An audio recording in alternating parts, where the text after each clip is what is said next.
Here is our part 4, which is titled as hyphen. It is one of the marks of the punctuation.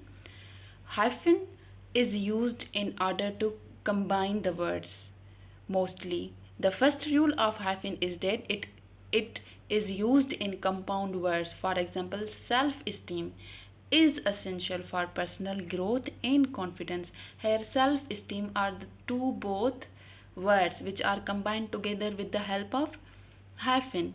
The second rule that we have is 8 line breaks.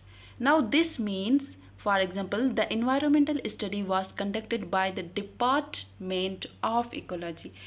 In this line, at the end of the line, I do not have space to write meant.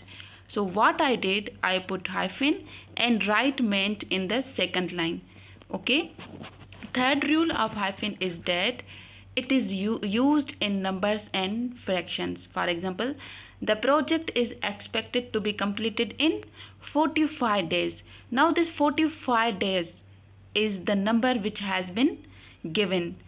The recipe calls for a 2.5 cups of flour. Again, here is our fraction in which the hyphens are added.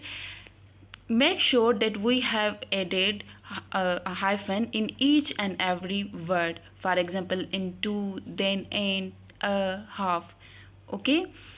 The fourth rule of hyphen is that, this is number 4, I mistakenly write number 5, shows a range. For example, summer to autumn. In order to avoid writing to preposition, we add hyphen. If we add preposition over here like summer to autumn, then there is no need to add hyphen. Okay.